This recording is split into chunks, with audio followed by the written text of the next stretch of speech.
ranking ပြောတဲ့မန်ယူကနေရောင်းထုတ်လိုက်ဆိုတဲ့ကစားမ3ယောက်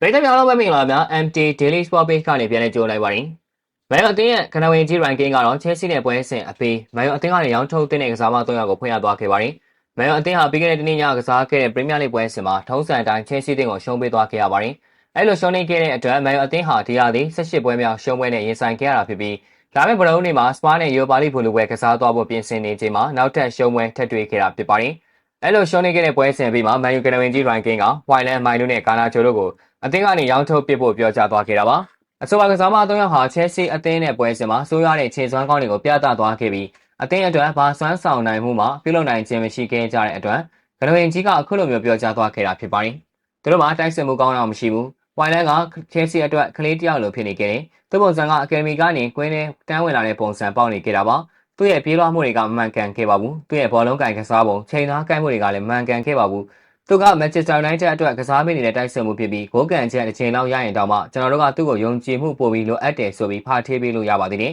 ။ခင်ဗျားကတိုက်စစ်မှုတယောက်ဖြစ်နေတဲ့အခါတခါလေတော့မဖြစ်ဖြစ်အောင်လုပ်ရမှာပါပဲ။ United တို့အသင်းကြီးမှာကစားတဲ့တိုက်စစ်မှုတွေအားလုံးကသူတို့နီးသူတို့ဟန်နဲ့ဂိုးရအောင်လုပ်နိုင်ခဲ့ကြပါတယ်။ဘာလဲဆိုတော့သူတို့မှာအရေးသွေးရှိလို့ဂိုးသွင်းခြင်းနဲ့စိတ်ဆန္ဒရှိလို့စိတ်ပိုင်းဖြတ်မှုရှိလို့အတွေ့အကြုံအနေငယ်နဲ့ဘောလုံးဉာဏ်ရှိလို့ပါ။ဝိုင်လန်မှာအဲ့ဒါမျိုးမမြင်ရဘူး။သူကအားပေးထောက်ခံမှုနည်းနည်းလိုအပ်ပေမဲ့ပိုကောင်းအောင်လုပ်ဖို့လိုပါတယ်လို့ဆိုပြီးတော့ပြောဆိုသွားခဲ့ပါတယ်။ဆက်လက်ပြီးဝိုင်လန်မိုင်နူဂါနာကျတို့ဟာအသင်းမှာဆက်ပြီးထိန်းသိမ်းထားတဲ့ကစားသမားတွေလားဆိုပြီးမေးမြန်းစုံစမ်းတဲ့အခါမှာလည်း ranking ကမဟုတ်ပါဘူးကျွန်တော်သာဆိုရင်ထိန်းသိမ်းထားမှာမဟုတ်ပါဘူး။ United ကိုတနေရာရောက်အောင်သူတို့3ယောက်ကိုအားကိုးမှာမဟုတ်ပါဘူး။ United ကိုတနေရာရောက်အောင်သူတို့3ယောက်ကိုအားကိုးမှာမဟုတ်ဘူးဆိုပြီးတော့ပြောဆိုသွားခဲ့တာဖြစ်ပါတယ်။ဘာလို့အားကစားနဲ့ပတ်သက်တဲ့သတင်းတွေကိုအကောင်းဆုံးတင်ဆက်ပေးနေတဲ့ကျွန်တော်ရဲ့ page ကိုလည်း like and follow လေးလုပ်ပေးခဲ့ကြဖို့ဖိတ်ခေါ်လိုက်ပါရစေ။အဆုံးထိကြည့်ရှုပေးခဲ့ကြတဲ့အတွက်အားလုံးကိုကျေးဇူးထူးပဲတင်ရှိပါရခင်ဗျာ။